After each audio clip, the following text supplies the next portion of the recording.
That's when recording, and we are live on the air. You still got about 2 minutes before the official start. I'll Okay. give you a 3-second countdown. Okay.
Good afternoon, Precision Camera Facebook viewers.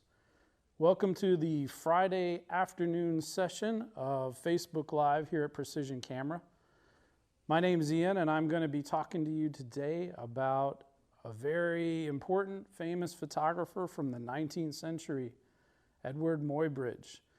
Today we take for granted an incredible capability to pull from our very pockets a simple device that will record sound and video, capture action and panoramas, and make simple a very, very complicated and elaborate technology. But 200 years ago, or before Eadweard Muybridge, there was none of this. And he, as a photographer and an inventor, brought technology to the world that reaches today far and wide.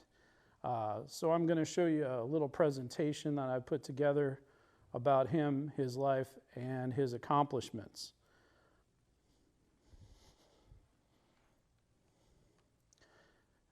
Eadweard Muybridge was born in 1830 in England as Eadweard James Mugridge. He spent his early adult life as a printer and a publisher and an entrepreneur, first in Europe and then in the United States. He worked and lived in New York City and then California. He was known as a level-headed, straight-dealing businessman. Worked hard, and on his way back to New York City to take the boat to England, he had a stagecoach accident in none other than North Texas, sustaining a major head injury that put him in a coma and had some long-term effects. Eadweard Muybridge took up photography after that point, after recovering in 1861, and endeavored to understand the evolving science and technology of that day. Photography was new, and it was becoming more popular, but it was still plagued with some serious difficulties and complexities. Some of the things that Eadweard addressed during his very lifetime. But after the accident, he was a changed man, less of a straight-ahead businessman and more of an eccentric artist. He became skilled in landscape photography. This is a self-portrait he took in the California redwoods, posed next to the trunk of a tree. He traveled extensively in the West in a one-horse carriage full of photographic equipment. He called it Helios, and that's how he signed his artwork at the time. His photographs were signed Helios, the name of the Greek sun god. He became very well known for his photographs of Yosemite, among others, and his work with stereoscopic photography, involving two images the viewer sees at the same time to create a type of three-dimensional effect. He traveled and took pictures on behalf of the U.S. government in the newly acquired Alaska territories to document the native population in 1868. And he took these amazing panoramic photos of San Francisco right around the same period of time. This consisting of 13 vertical photos on glass plates. Hard to appreciate what he captured in that view, but if you see this detail, you can count the windows in every building. It's pretty spectacular. Making a glass plate negative was a serious endeavor and involved very awkward large cameras and lots of chemistry, hence the need for the one-horse carriage. He was well entrenched in this type of work when he met a particular individual which would influence his life and work, former California governor and American industrialist Leland Stanford, who among other things raised thoroughbreds and had an interest in improving the horse's performance through movement.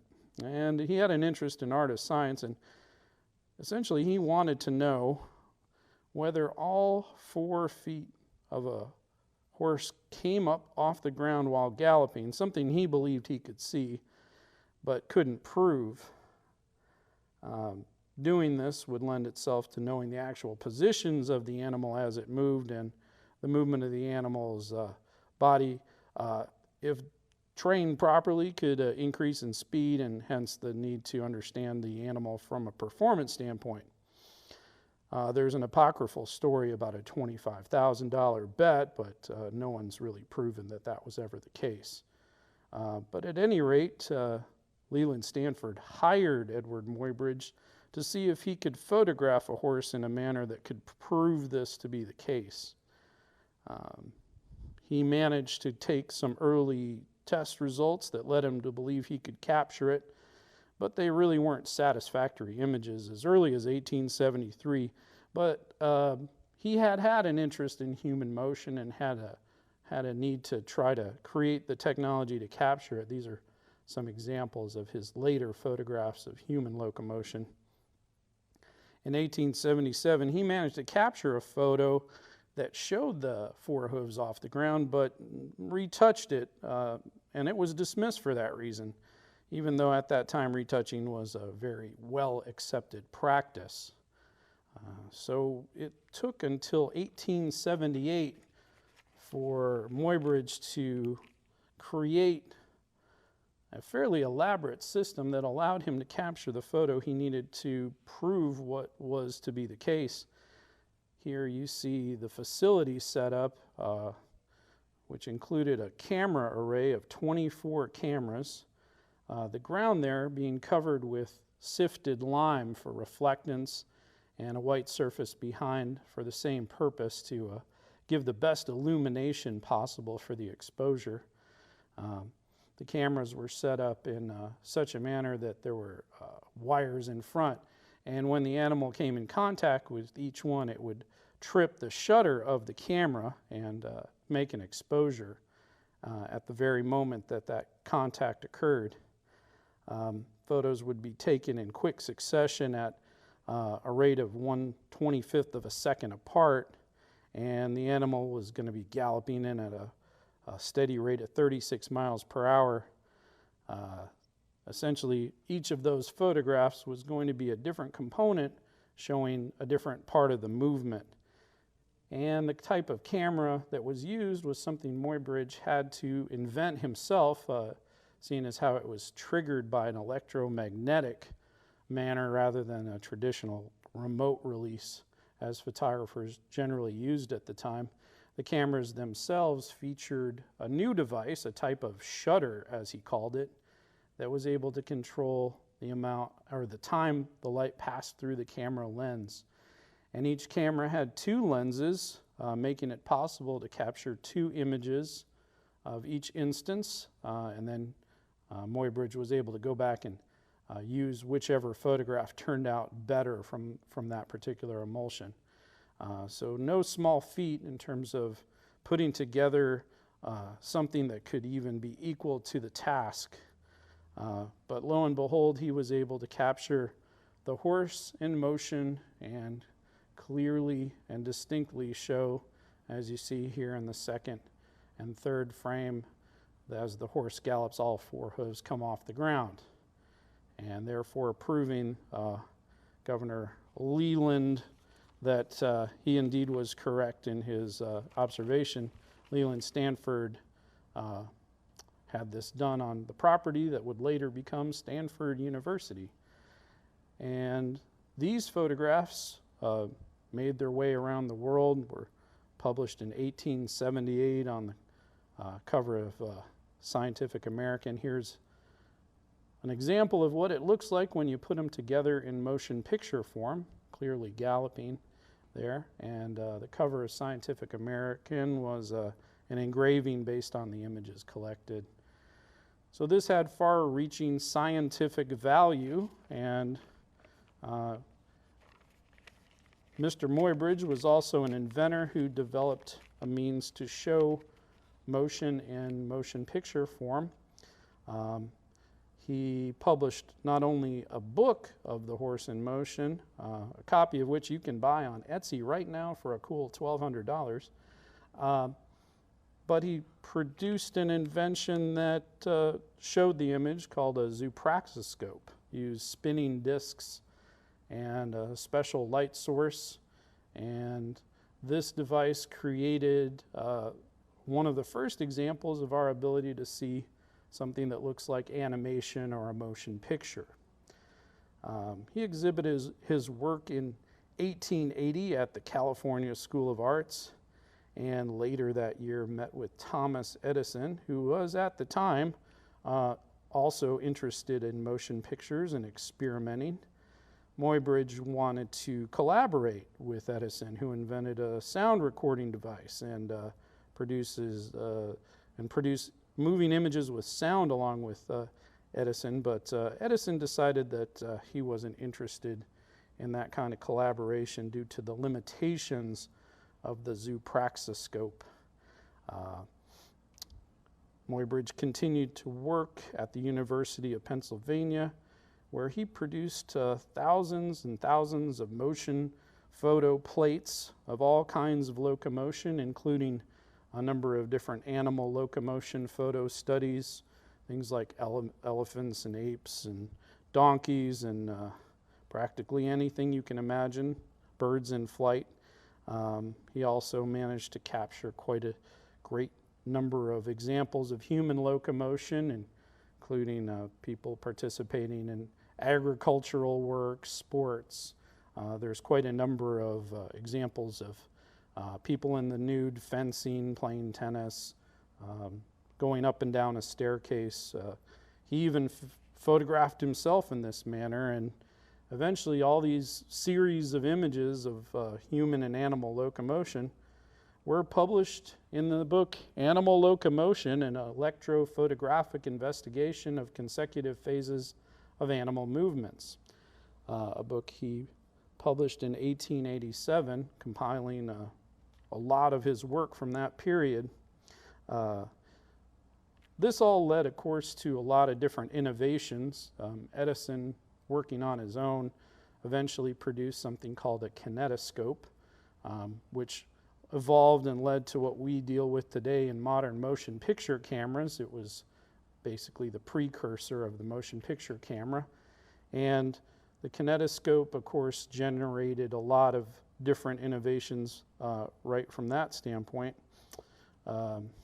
We see early animation derived from Muybridge's single images that were run in quick succession through a motion picture camera. This eventually, of course, led to a more contemporary 20th century innovations in cell animation and the kinds of things we see and are entertained by to this very day.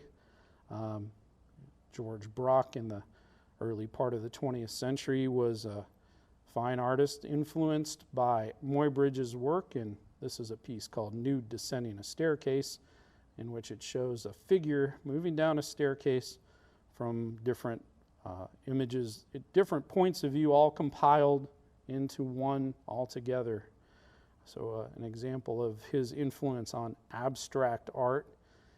And of course, the motion pictures we watched today are all something we can attribute to many of his innovations, and things as recent as the bullet time photography we saw in the movie The Matrix, starting about 20 years ago. Used a photographic array that was, well, not unlike what Muybridge himself created, only it encircled the individual, and he photographed from all perspectives at slightly different times. But this is technology that we can attribute back to Muybridge himself. Muybridge is somebody that has been studied and written about very widely. Recently, published book called Helios by Steidl Press is a great volume to look at if you want to read about his life and the kinds of photography he did, along with his work in human locomotion. Not to mention a feature film called Eadweard that I believe is streaming somewhere online, if not somewhere you could view locally at a cinema. I've seen the movie, it's really quite good. So this individual who began his life as a businessman and landscape photographer ended up changing 20th century technology and providing us innovations from the motion picture all the way through to different types of movement photography and still photography. He was able to capture motion at a 500th of a second at a time when prior images took 20, 30 seconds to expose. So lots of photographic technology originated by Muybridge. He died in 1904, and his legacy is everywhere. I hope you've enjoyed the presentation today on Eadweard Muybridge, and if you're curious, you can check out more at your local bookstore, library, or wherever you find resources online. His work is fairly easy to find and study, and there's quite a number of animal locomotion videos people have created from the still images he's made, and they're very, very fun to watch. And you can also pick up, of course, the book Helios by Steidl Press somewhere from your local fine bookseller or online. It's a great volume, beautifully printed and beautifully written, lots of illustrations. I hope you've enjoyed Facebook Live today, and go out and make some pictures. If anybody out there is looking for some training in the way of manual camera exposure, make sure to check out my manual camera boot camp class, which will be coming up very soon here in a week or two, that will be taught online through Precision Camera.